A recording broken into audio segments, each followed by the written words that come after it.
আচ্ছা গাইস, তো দেখো এখানে কি লেখা আছে যে 1 জুল তাপ কত ক্যালোরির সমান নাকি। তো আমরা কি জানি বলো তো? আমরা জানি যে 1 ক্যালোরি সমান সমান হচ্ছে তোমার 4.2 জুল। এগুলো তো আমরা জানি যে 1 ক্যালোরি সমান সমান হচ্ছে তোমার 4.2 জুল। ঠিক আছে, গেল। এখন এখান থেকে আমাদের কি বের করতে হবে যে 1 জুল সমান সমান কত ক্যালোরি। আচ্ছা, এখন আমরা কি করতে পারি? এখন আমরা এখানে লিখতে পারি যে অতএব 1 জুল, ঠিক আছে, 1 জুল সমান সমান কত হবে বলো তো? 1 জুল সমান সমান হবে তোমার 1/4.2 ক্যালোরি। ঠিক আছে, তো এখন ক্যালকুলেশন করো, তাহলে আমরা পেয়ে যাব কি পেয়ে যাব যে 1 জুল সমান সমান কত ক্যালোরি, সেটা যে 1 জুল সমান সমান হচ্ছে তোমার 1/4.2 কত হয় দেখো তো। 1/4.2 যেটা আসবে সেটা হচ্ছে 0.238 0.238। তো আমাদের উত্তর কি এটা? না, এটা না। আমাদের উত্তর হচ্ছে তোমার কোনটা বলো তো? এই যে 0.24 আছে না, 24, এটা হচ্ছে আমাদের অ্যান্সার, অর্থাৎ খ নাম্বার। বুঝতে পারলে? তো এরকমভাবে করবা এগুলা। দেখো এখানে কি বলছে যে কোন তাপমাত্রায় পানি ফুটতে শুরু করে। অনেকে জানো যে কোন তাপমাত্রায়, যখন পানির তাপমাত্রা 100 ডিগ্রি সেন্টিগ্রেড হয়, 100 ডিগ্রি সেলসিয়াস হয়, তখন হচ্ছে তোমার পানি ফুটতে শুরু করে। কিন্তু এখানে কিন্তু সেলসিয়াস দেওয়া নেই ভাই, কী দেওয়া আছে? ফারেনহাইট দেওয়া আছে। তো ভালো কথা, ফারেনহাইট দেওয়া আছে। আমরা কীভাবে বের করব? তো তোমরা কি জানো যে ফারেনহাইটের যে ঊর্ধ্ব স্থিরাঙ্ক সেটা কত? সেটা হচ্ছে তোমার 212 ডিগ্রি ফারেনহাইট। ঠিক আছে, আর সেলসিয়াস স্কেলের ঊর্ধ্ব স্থিরাঙ্ক কত? 100 ডিগ্রি সেন্টিগ্রেড। এবং ফারেনহাইটের স্কেল হচ্ছে তোমার 212 ডিগ্রি ফারেনহাইট। তো এই যে ঊর্ধ্ব স্থিরাঙ্ক, এই তাপমাত্রায় হচ্ছে তোমার পানি ফুটতে শুরু করে। আর এটা যদি কেলভিন স্কেল হতো, এখানে তোমার উত্তরটা হবে কত বলো তো? গ নাম্বার 212। এটা যদি কেলভিন স্কেল হতো তাহলে এখানে কত হতো বলো তো? 373 কেলভিন। ঠিক আছে, তো দেখো সেন্টিগ্রেড স্কেলে হচ্ছে তোমার এই তাপমাত্রায় পানি ফুটতে শুরু করে, ফারেনহাইট স্কেলে হচ্ছে তোমার 212 ডিগ্রি ফারেনহাইট, এবং তোমার হচ্ছে কি স্কেল বলো তো? কেলভিন স্কেলে হচ্ছে তোমার এই যে 373 কেলভিন তাপমাত্রায় তোমার পানিটা ফুটতে শুরু করবে। তো শিখতে থাকো এরকম আরও কিছু, এবং কনসেপ্টগুলো ক্লিয়ার করতে থাকো। আচ্ছা দেখো এখানে হচ্ছে তোমার পানির যে ত্রৈধবিন্দুর যে তাপমাত্রা, সেটা কোনটি, সেটা আমাদের কাছে আর কি জানতে চাওয়া হয়েছে। তো দেখো তোমরা জানো যে পানির যে ত্রৈধবিন্দুর যে তাপমাত্রা সেটা হচ্ছে তোমার কত? 273 কেলভিন। তো একটা কথা বলি যে তোমার সেলসিয়াস স্কেলে যদি এরকম ধরনের কোনো কোশ্চেন আসে এবং সেলসিয়াস স্কেল যদি দেওয়া থাকে, মানে তাহলে কি লিখবা? তাহলে তোমাদের লিখতে হবে যে 0.01 ডিগ্রি সেলসিয়াস তাপমাত্রা হচ্ছে তোমার কি বলতো? পানির ত্রৈধবিন্দু। বুঝতে কি পেরেছো? আর এটা কিন্তু একবার এক্স্যাক্ট মান, কিন্তু একবারে 273 কেলভিন না। এক্স্যাক্ট মান হচ্ছে তোমার 273.16 কেলভিন। ঠিক আছে, তো দেখো এরকম যদি একটা এমসিকিউ আসে যে 273.16 বা 273, এরকম মনে করো এটা আসলো ক নাম্বারে, এটা আসলো খ নাম্বারে, তখন তুমি কোনটা দাগাবা? তখন কিন্তু তোমার এটা দাগাতে হবে, ক নাম্বার, কারণ এটা হচ্ছে তোমার একবার এক্স্যাক্ট মান হচ্ছে 273.16 কেলভিন। বুঝতে কি পেরেছো? তো সবসময় চেষ্টা করবা এই যে যেটা লাস্ট 16 আছে সেটা দাগানোর। আর এটা হচ্ছে তোমার সেলসিয়াস স্কেলে 0.01 ডিগ্রি সেলসিয়াস। দেখো গাইস, আমরা কি জানি যে মানবদেহের যে স্বাভাবিক তাপমাত্রা, আমরা ফারেনহাইট স্কেল কত সেটা কিন্তু আমরা সবাই জানি যে ফারেনহাইট স্কেলে হবে তোমার 98.4 ডিগ্রি ফারেনহাইট। মানে আমরা যেহেতু এই যে ফারেনহাইট স্কেলেই অভ্যস্ত, সেহেতু আমরা জানি যে মানুষের স্বাভাবিক তাপমাত্রা হচ্ছে তোমার 98.4 ডিগ্রি ফারেনহাইট। কিন্তু সেটা সেলসিয়াস স্কেলে কত হবে সেটা কি আমাদের জানা আছে? না, আমাদের জানা নাই, আমাদের বের করতে হবে। তো দেখো এই সূত্র আমরা সবাই জানি যে TC/100 এবং TF-32/180। ঠিক আছে, তো এখন কি করবা? এর সাথে 20 গুণ দাও। ঠিক আছে, তো দেখো কত আসে।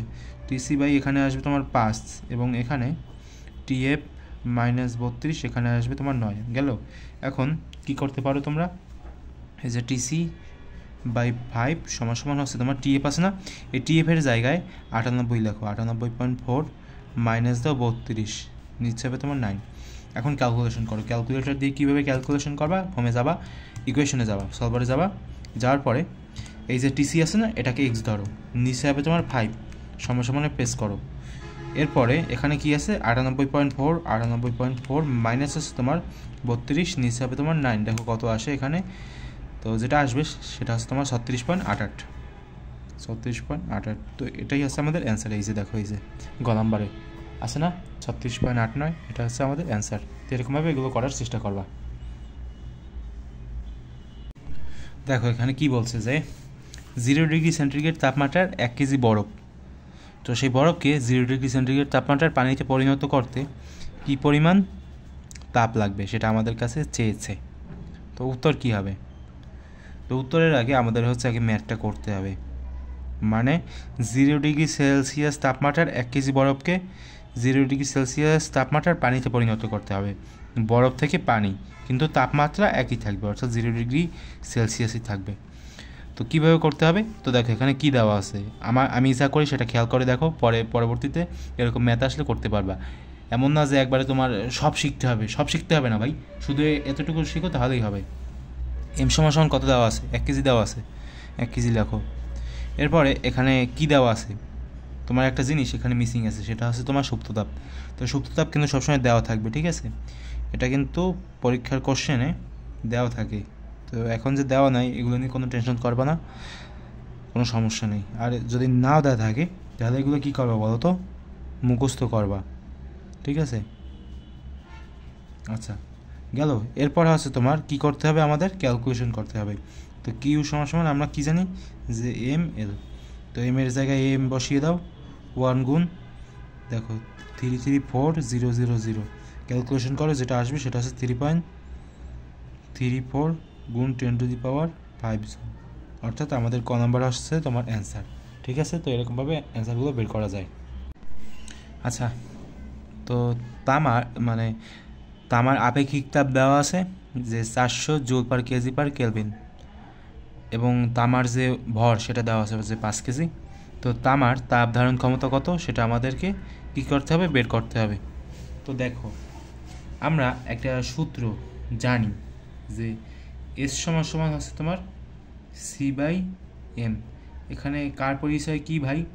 এখানে এস কি বলতো? আপেক্ষিক তাপ। এই যে আপেক্ষিক তাপ আছে না, এটা হচ্ছে তোমার এস। সি কি? সি হচ্ছে তোমার তাপ ধারণ ক্ষমতা, সেটা হচ্ছে তোমার সি, এবং এম হচ্ছে তোমার ভর।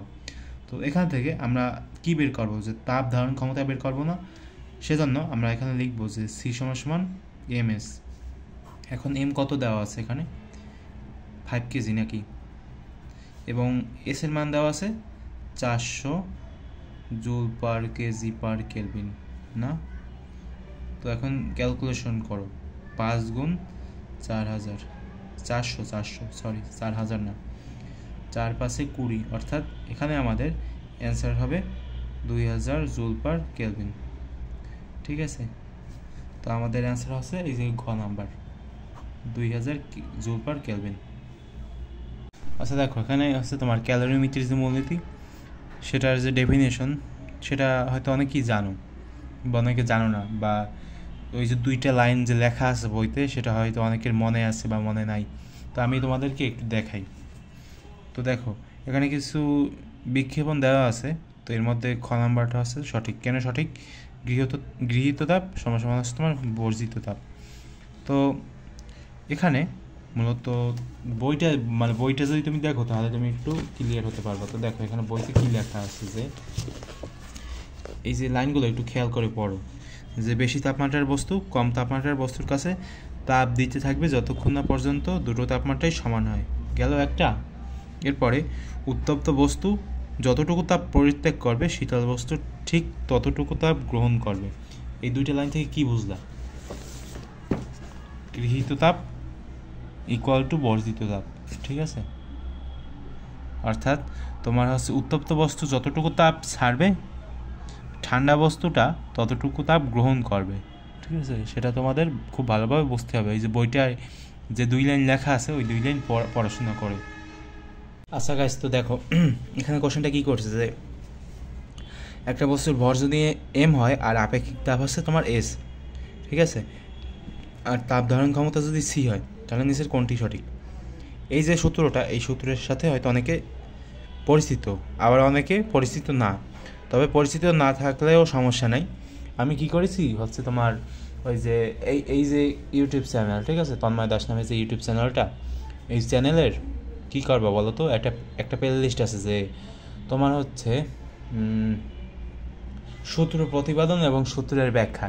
তো সেই প্লে লিস্টটায় যাবা, যে এরপর দেখবা যে এস সমান সমান C/M কী লেখা আছে, এরকম থাম্বনেইলের কি কোনো ভিডিও আছে, সেই ভিডিওটা খুঁজে বের করবা। ঠিক এই সূত্রের যে ভিডিও আছে, তো সেই ভিডিওটায় প্রেস করে এরপর হচ্ছে তোমরা ভিডিওটা দেখবা, সেখানে হচ্ছে আমি এই সূত্র সম্পর্কে ব্যাখ্যা করছি। তো সেই ভিডিওটা দেখলে একবার ক্লিয়ার হয়ে যাবা। আর একটা কথা শোনো, এই ভিডিওটা হচ্ছে তোমার একটা শর্ট ভিডিও, ঠিক আছে। এটা যে তোমার টাইটেলটা আছে না, সেই টাইটেলটার উপরে দেখো লেখা আছে যে মানে এই সূত্রের যে ব্যাখ্যা, সেটা কিন্তু উপরে লিঙ্কটা মানে লিঙ্ক আপ করা আছে। তো তোমরা যদি সেখানেও ক্লিক করো তাহলে তোমরা পেয়ে যাবা, ঠিক আছে। তো যাও, গিয়ে এরপর দেখে আসো যদি না বোঝো। আর যদি বোঝো তাহলে দেখার কোনো দরকার নাই, ঠিক আছে ভাই। আচ্ছা ভাইরা, তো দেখো আমরা কোন সূত্রের ব্যাখ্যা দেখবো, আমরা হচ্ছে এই সূত্রের ব্যাখ্যা দেখবো যে এটা কিভাবে আসলো। তো দেখো আমরা হয়তো এটা জানি যে তোমার তাপ ধারণ ক্ষমতা C সমান সমান কি, C সমান সমান হবে তোমার Q/T2 - T1, ঠিক আছে। তো এই সূত্র হচ্ছে আমরা সবাই চিনি, সবাই জানি, আর না জানলেও সমস্যা নেই, মুখস্থ করে নাও, কারণ সূত্র তো মুখস্থই করবে, এছাড়া তো কিছু করার নেই। তো দেখো, আর Q সমান সমান আমরা কি জানি, এখানে দেখি, ঠিক আছে, আমি বাম পাশে লিখি, তোমরা ডান পাশে লিখবে, কোনো সমস্যা নেই। কিউ সমান সমান আমরা জানি যে MS/T2 - T1, এটা আমরা সবাই জানি। তো এখানে এই যে T2 - T1 আছে না, এটার মানে কি, মানে হচ্ছে তোমার কিসের পরিবর্তন, তাপমাত্রার পরিবর্তন হচ্ছে তোমার T2 - T1, এবং উপরে হচ্ছে তোমার কি আছে, কিউ আছে। তো এই যে দেখো এখানে কিউ সমান সমান আছে তোমার MS/T2 - T1। তো আমরা এখন কিউর বদলে এখানে লিখতে পারি MS/T2 - T1 গেল। এরপরে নিচে তুমি T2 - T1 দাও, T2 - T1। তো দেওয়ার পরে এখন তুমি এটা আর এটা কেটে দাও, কেটে দিলে থাকবে কি বলো তো, C সমান সমান হচ্ছে তোমার MS। তো এই যে C সমান সমান MS না, তো এখান থেকে আবার তুমি কি লিখতে পারবা, যে তোমার S সমান সমান হচ্ছে তোমার কি বলো, S সমান সমান হচ্ছে তোমার C/M। তো দেখতে পাচ্ছ যে এই সূত্রটা কিভাবে আসলো, খুব সহজে আমরা কিন্তু এটা ব্যাখ্যা দিলাম। তো দেখো এই যে সূত্রের ব্যাখ্যার যে প্লে লিস্ট, সেখানে চাইলে তুমি আরও অনেক কিছু জানতে পারবা, বুঝতে পারবা। তো তুমি চেষ্টা করবা যে এগুলো দেখার। আর হচ্ছে আমি কি করি বলো তো, আমি হচ্ছে টাইপ ভিত্তিক ভিডিও দিচ্ছি এখন বর্তমানে, হচ্ছে কোথায় দিচ্ছি, এই যে প্লে লিস্ট করা আছে আলাদা আলাদা একটা অধ্যায়ের জন্য একটা প্লে লিস্ট করা আছে, সেখানে হচ্ছে তোমার MCQ দেওয়া হচ্ছে, এরপর হচ্ছে তোমার কি দেওয়া হচ্ছে, সেখানে হচ্ছে তোমার গাণিতিক সমস্যার সমাধান দেওয়া হচ্ছে। সেগুলো মানে সেই ভিডিওগুলো খুব ভালোভাবে দেখবা, দেখলে তোমাদের যে কনসেপ্ট সেটা ক্লিয়ার হয়ে যাবে। বুঝতে কি পেরেছো সোনামণিরা? যদি বুঝতে পারো তাহলে আরও দেখতে থাকো। আচ্ছা ছোটো বন্ধুরা, তো দেখো কি দেওয়া আছে এখানে, 100 গ্রাম পানির তাপমাত্রা দেওয়া আছে 30 ডিগ্রি, সেখান থেকে 35 ডিগ্রি পর্যন্ত উঠাতে কী পরিমাণ তাপের প্রয়োজন। খুবই কঠিন না, আসলে কঠিন না। তো দেখো এখানে কী কী দেওয়া আছে, এখানে তোমার একটা ভর দেওয়া আছে নাকি, ভরের মানে এখানে দেওয়া আছে 100 গ্রাম। 100 গ্রাম কি কেজিতে নিলে হবে কত, আমরা সবাই জানি 0.1 কেজি। এরপরে কি দেওয়া আছে, তাপমাত্রার পরিবর্তন 30 থেকে 35-এর নিচে না, অর্থাৎ T2 - T1। এখানে T2 কোনটা ভাই, এটা, T1 এটা। তো দেখো এখানে 35 - 30 কত হবে, 5 ডিগ্রি সেলসিয়াস। তো এটাকে কেলভিনে নয়, কেলভিনে নিলে হবে 5 কেলভিন। আমরা সবসময় কেলভিনে নিয়ে ম্যাথ করবো, ঠিক আছে, কেলভিন ছাড়া কিন্তু ম্যাথ করা যাবে না। 5 কেলভিন পাইলাম, আর কি পাইলাম, ভর পাইলাম 0.1 কেজি। আর কি দরকার, আমাদের দরকার অরিজিনাল যে জিনিসটা আছে না, অর্থাৎ এই যে তোমার আপেক্ষিক তাপ, সুপ্ত তাপ, সেই যে এসটা আমাদের জানা উচিত, বা সেটা তোমার কোশ্চেনেই দেওয়া থাকবে, এগুলো নিয়ে চিন্তা করার কোনো দরকার নেই। কত হবে এখানে, 4200 joule per KG per kelvin. বুঝতে কি পেরেছ সবাই? এখন কি করব, সূত্র প্রয়োগ করো, পর্যন্ত উঠাতে কি পরিমাণ তাপের প্রয়োজন, ঠিক আছে, কি পরিমাণ তাপের প্রয়োজন আমাদের আছে, তাপের মানে পরিমাণটা জানা দরকার। তো সেহেতু আমরা এই সূত্র প্রয়োগ করবো, যে সমান এই সূত্র আমরা সবাই জানি, M/M × T2 - T1। T2 - T1 কি, তাপমাত্রার পরিবর্তন। তো এখান থেকে আমরা যদি কিউ এর মানটা বের করি, তাহলে কিউ এর মানটা বের করবো কীভাবে, কিউ যদি আমরা সমান সমান দিই, তাহলে এই যে এম এর সাথে এস গুণ হবে, তো MS/T2 - T1, ঠিক আছে। তো দেখো এখানে এম কত এখানে ভাই, 0.1, এস কত ভাই, 4200, এরপরে T2 - T1 কত 5। এরপর ক্যালকুলেশন করো, ক্যালকুলেশন এছাড়া আর কোনো কাজ নেই। তো ক্যালকুলেশন করলে যেটা আসবে সেটা হচ্ছে তোমার 2100 জুল। তো এটা হচ্ছে আমাদের অ্যান্সার। দেখা হবে পরবর্তী ভিডিওতে। আচ্ছা, এই MCQ একবারে সহজ, এটা সবাই জানো যে তোমার সুপ্ত তাপ কিসের পরিবর্তন ঘটায়? অবস্থার পরিবর্তন ঘটায়। কারণ কি, তোমরা ওই যে ম্যাথ করতে গিয়ে দেখছো যে হচ্ছে বরফ থেকে কি হয়, বরফ থেকে হচ্ছে তোমার পানি হয়। তো তখন আমরা এই যে সুপ্ততাপের যে কনসেপ্টটা তখন কিন্তু ব্যবহার করি, অর্থাৎ এস এর একটা মান দেওয়া থাকে, সেটা হচ্ছে তোমার সুপ্ততাপ। ওই সুপ্ততাপ ব্যবহার করে হচ্ছে আমরা দেখি যে ম্যাথটা আর কি করি। তো বরফ থেকে যেহেতু পানি হয় অর্থাৎ অবস্থার পরিবর্তন হয়, সেজন্য আমরা কি বলতে পারি যে সুপ্ততাপ কিসের পরিবর্তন ঘটায়? সুপ্ততাপ হচ্ছে তোমার অবস্থার পরিবর্তন ঘটায়। আর সুপ্ততাপের একটা সংজ্ঞা আছে। তো সংজ্ঞাটা এরকম যে কোনো একক ভরের কোনো বস্তুর উপর যদি তুমি তাপ দাও, ঠিক আছে, তো ওই তাপ দেওয়ার কারণে হচ্ছে ওই বস্তুর অবস্থার একটা পরিবর্তন ঘটে, ঠিক আছে। তো ওই যে অবস্থার যে পরিবর্তন ঘটলো, তো যে পরিমাণ যে তুমি তাপ দিলা, তো এই তাপটাকে মূলত ওই বস্তুর সুপ্ত তাপ বলে। অর্থাৎ যে তাপটা দিলে ওই বস্তুর অবস্থার পরিবর্তন হয়, ওই তাপটাই হচ্ছে সুপ্ত তাপ। বুঝতে কি পেরেছো? যদি না বুঝতে পারো তাহলে আবার একটু রিপিট করে শুনে নাও আমি কি বললাম সেটা। আর সুপ্ত তাপের একটা সূত্র আছে। কি সূত্র? সূত্রটা ঠিক এরকম যে আপেক্ষিক, মনে করো এটা হচ্ছে তোমার আপেক্ষিক সুপ্ত তাপ।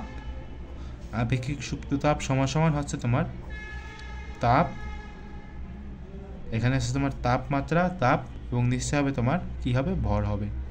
বুঝতেই পেরেছো? দেখো এখানে কি লেখা আছে যে 40 ডিগ্রি সেলসিয়াস তাপমাত্রা কত ফারেনহাইটের সমান। তো ফারেনহাইট স্কেল এবং সেলসিয়াস স্কেলের যে সম্পর্ক, সেই সম্পর্কের যে সূত্রটা, সেটা আমরা সবাই জানি। তো ভালো কথা জানি। তো এখান থেকে কি করতে পারি আমরা? F-32 লিখতে পারি বাই 9 সমান দিয়ে এই যে সি লেখা আছে না, সি এর জায়গায় 40 বসিয়ে দাও। 40 কেন বসাবো? কারণ এখানে 40 ডিগ্রি সেলসিয়াসের কথা বলা হয়েছে। তো এখন ক্যালকুলেশন করো, F-32 বাই 9 সমান হচ্ছে, এখানে হবে তোমার 8। তো কি হবে? 8-এর সাথে যদি তুমি 9 গুণ দাও, সরি এখনই যাই তো ক্যালকুলেটারটা। তো দেখো 8 গুণ হচ্ছে তোমার 9, 72। F-32 সমান হচ্ছে তোমার 72। তো এই যে F-72 সাথে তোমার যোগ হবে 32। 72 যোগ 32 কত আসে দেখো তো? 72 যোগ 32 যেটা আসবে সেটা হচ্ছে তোমার 104 ডিগ্রি ফারেনহাইট। তো এটা হচ্ছে আমাদের অ্যান্সার, গ নম্বর। আচ্ছা, তো এটা হচ্ছে ক্যালকুলেটর দিয়ে একবার দেখিয়ে দেবো। এর আগেটা হচ্ছে তোমার হাতে করেছিলাম, মানে খাতায় আর কি করে দিয়েছিলাম সম্পূর্ণ। তো দেখো কত হবে এখানে? TC বাই 5, এখানে হবে কত? 9।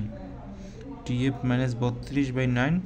তো এখানে 100 ডিগ্রি ফারেনহাইটের কথা বলা হয়েছে, অর্থাৎ এই যে ফারেনহাইট যত দেওয়া আছে এটা এই যে TF এর জায়গায় লিখে দেবা। TC-5 সমান হচ্ছে 100 - 32 বাই 9। তো এই পেশে করে, ঠিক আছে, এইটাই আছে তোমার, এই পেশে করে দিচ্ছি। এখানে কত হবে? 9TC সমান হচ্ছে তোমার 5 × 132।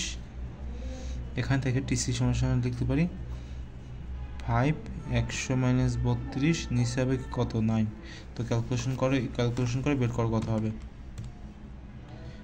5 × 100 - 32, নিচে হবে 9, কত হবে? 37.77 ডিগ্রি সেলসিয়াস।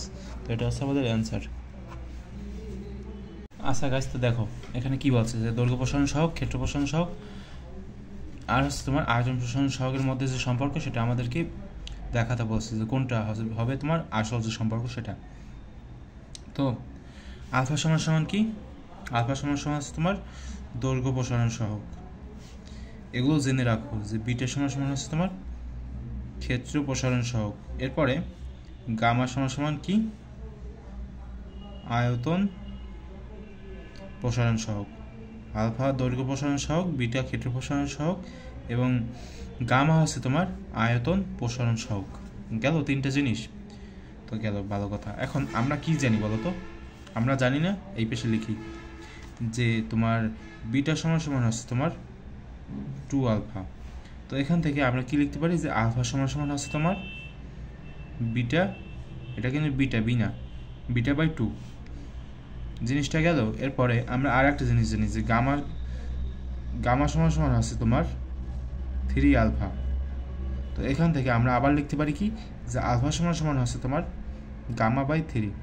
তো দেখো আলফা এর দুইটা মান বের করলাম, এই একটা আলফা সমান সমান গামা বাই 3 এবং আলফা সমান সমান বিটা বাই 2 বের করলাম। এখন এখান থেকে আমরা কি লিখতে পারি যে আলফা সমান সমান হচ্ছে তোমার একটা হচ্ছে তোমার বিটা বাই কত বলো তো, বিটা বাই 2 এবং আর একটা হচ্ছে তোমার গামা বাই 3, ঠিক আছে। আচ্ছা, তো এখন এখান থেকে আমরা কি লিখতে পারি বলো তো? এখান থেকে কিন্তু আমরা লিখতে পারি যে 6 আলফা ইজ ইকুয়ালস টু হচ্ছে তোমার 3 বিটা সমান সমান 2 গামা। তো দেখো সম্পর্ক কিন্তু আমরা করে ফেললাম এই তিনটার মধ্যে। তো এরকমভাবে এইগুলো করা যায়। তো উত্তর হবে কত আমাদের? খ নাম্বার। আচ্ছা, 1 ক্যালোরি সমান সমান কত জুল? এটা হচ্ছে তোমার একটা এমসিকিউ, এটা তোমাদের একবারে কমন একটা এমসিকিউ। এখানে বিক্ষেপকগুলো দিলাম না, কারণ যেহেতু আমরা সবাই জানি যে 1 ক্যালোরি সমান সমান কত জুল? 4.2 জুল। আর যদি ভাই না জানো তাহলে খুব তাড়াতাড়ি এগুলো মুখস্থ করে ফেলো এবং মনে রাখার চেষ্টা করবা সবসময়, কারণ এই ধরনের কোশ্চেনগুলো খুবই কমন। যে কোনো সময় তোমাদের যে জ্ঞানমূলক আছে না, জ্ঞানমূলক ক নাম্বারে দিয়ে দিতে পারে, ঠিক আছে। বা তোমার যে কোনো এমসিকিউতেও আসতে পারে, এমসিকিউতে আসলে তো পারবাই যে 4.2 যেখানে আছে সেখানে দাগ দিয়ে দিবা, খেলা শেষ, ঠিক আছে। তো সবসময় মনে রাখবা যে 1 ক্যালোরি সমান সমান কত জুল? 4.2 জুল, ঠিক আছে। এবং 1 জুল সমান সমান কত ক্যালোরি, এই ধরনের একটা দুঃখিত। তো 1 জুল সমান সমান কত ক্যালোরি, এই ধরনেরও একটা ভিডিও আমি এর আগে বানিয়েছিলাম। সেখানে হচ্ছে তোমার এই যে প্লে লিস্টে আছে না, এই প্লে লিস্টের একবারে প্রথম যে ভিডিওটা, সেই ভিডিওটাই হচ্ছে এগুলো নিয়ে ভিডিও বানিয়েছিলাম যে 1 জুল সমান সমান কত ক্যালোরি, এগুলো নিয়ে। তো চাইলে সেটা দেখে আসতে পারো। আচ্ছা বন্ধুরা, তো খুব ভালোভাবে খেয়াল করো কী দেওয়া আছে যে 10 ডিগ্রি সেন্টিগ্রেড তাপমাত্রায় একটা বস্তুর দৈর্ঘ্য হচ্ছে তোমার 5 মিটার। তো 110 ডিগ্রি সেন্টিগ্রেড তাপমাত্রায় বস্তুর দৈর্ঘ্য হয় 5.0167। এটা কি একটা নাম্বার নাকি? না, সমস্যা নেই।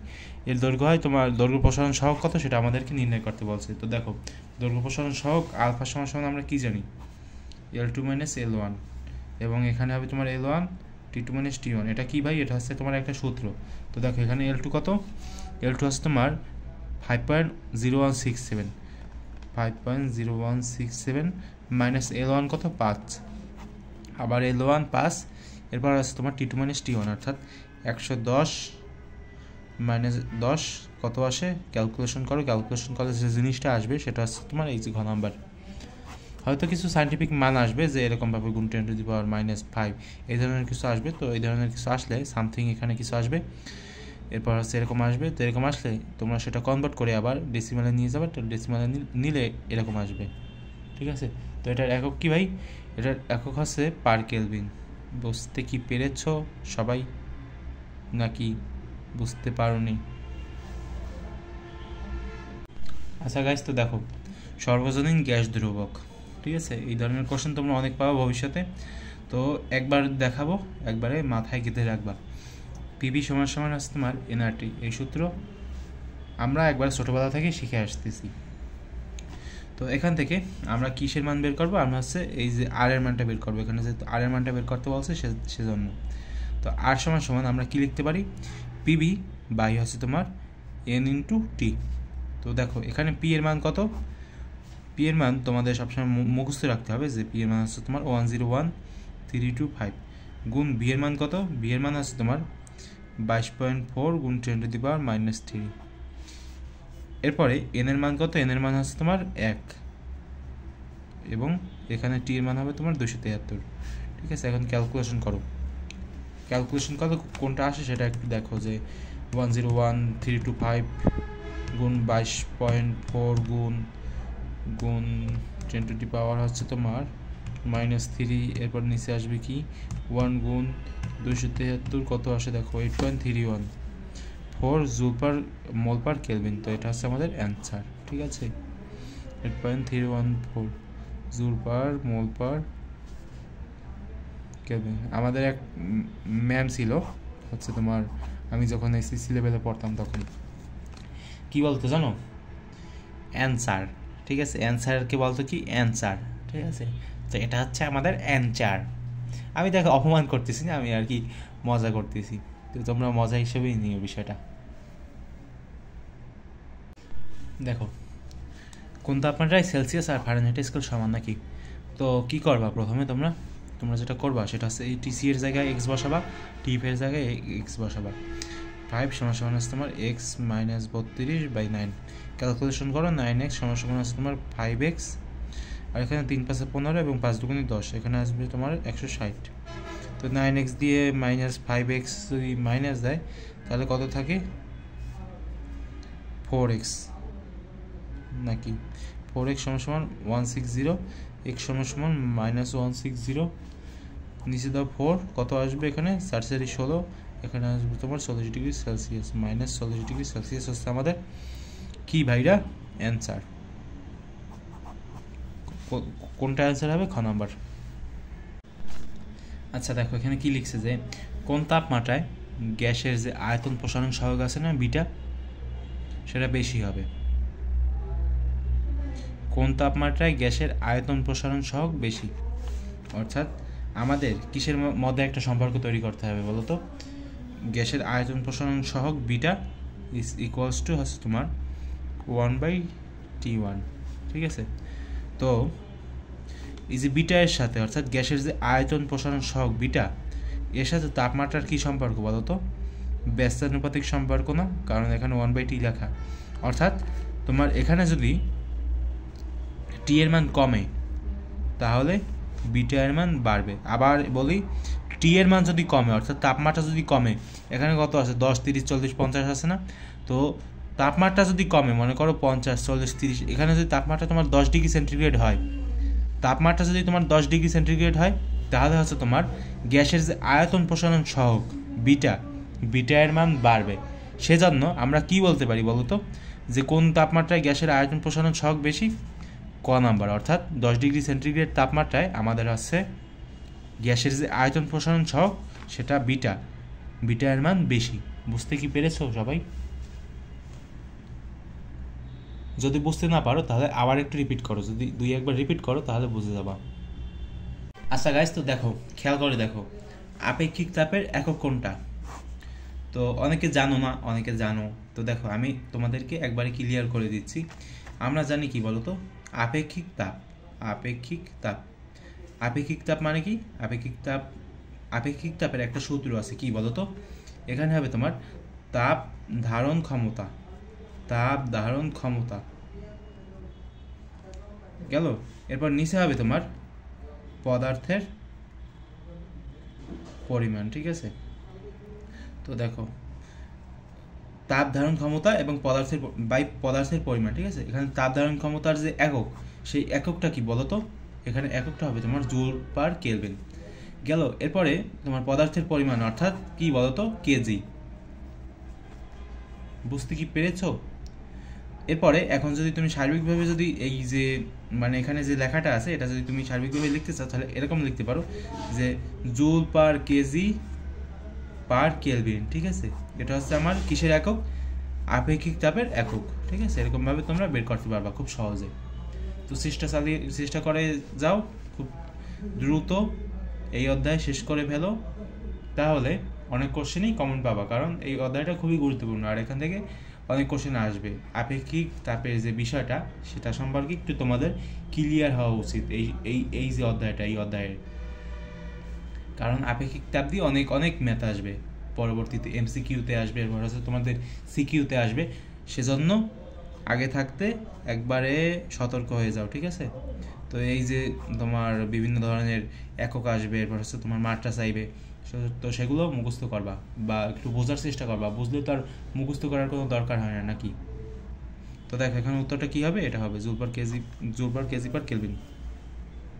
আচ্ছা গাইজ দেখো এই এমসিকিউটা একবারে সহজ, করানোর কোনো দরকার নাই, তারপর করাচ্ছি, মানে একটু দেখিয়ে দিচ্ছি আর কি, করাচ্ছি না। তো নিচের কোনটি গলনাঙ্ক নির্ণায়ক নয়? তো কোনটি গলনাঙ্ক নির্ণায়ক নয় বলো তো? তো বিষয়টা কি এখানে মূলত বলতে চাচ্ছে যে গলনাঙ্ক নিচের কোনটির ওপর নির্ভরশীল নয়, অর্থাৎ কোনটির পরিমাণের ওপর গলনাঙ্ক নির্ভরশীল নয়, ভরের ওপর নির্ভরশীল নয়। তো ভর ছাড়া এই যে তোমার ঘনত্ব আছে, এরপর তাপ আছে, চাপ আছে, এই তিনটের ওপর কিন্তু তোমার গলনাঙ্ক নির্ভরশীল। অর্থাৎ এগুলোর যদি তোমার পরিবর্তন ঘটে, অর্থাৎ এই যে তাপ, চাপ, ঘনত্ব, এগুলোর যদি পরিবর্তন ঘটে তাহলে গলনাঙ্কেরও একটু পরিবর্তন হবে, অর্থাৎ বেশি বা কম হবে। কিন্তু ভরের যদি কোনো পরিবর্তন হয় তাহলে কিন্তু গলনাঙ্কের কোনো পরিবর্তন হবে না, অর্থাৎ ভর দ্বারা কিন্তু গলনাঙ্ক প্রভাবিত হবে না। বুঝতে কি পেরেছো? ঠিক সেটাই এখানে বলা হচ্ছে। তো এই জিনিসটা সবসময় খেয়াল রাখবা, সবসময়। আচ্ছা গাইস, তো দেখো এটা হচ্ছে আমাদের শেষ এমসিকিউ। পদার্থের তাপমাত্রিক ধর্ম কি বলো তো? চাপ, রোধ, আয়তন, এই তিনটেই কিন্তু এখানে সঠিক, ঠিক আছে? তো তোমার হচ্ছে এখানে এমসিকিউতে লেখা থাকবে যে নিচের কোনটি সঠিক, তো তুমি কোনটা দাগাবা? 1, 2 এবং 3। তো এই তিনটে জিনিস আমাদের সঠিক। এই এমসিকিউটা একবারে খুব তাড়াতাড়ি ছেড়ে দিলাম, কারণ হচ্ছে এটা হচ্ছে আমাদের শেষ এমসিকিউ, সেজন্য। কারণ আমার হচ্ছে মোট 20টা এমসিকিউ তো বানানো লাগবে একটা ভিডিওতে, সেজন্য হচ্ছে এই এমসিকিউটা নিলাম। যদিও সহজ, কিন্তু তবুও তোমাদের একটা কনসেপ্ট কিন্তু ক্লিয়ার হলো যে পদার্থের তাপমাত্রিক ধর্ম হচ্ছে আয়তন, চাপ, রোধ, তিনটা।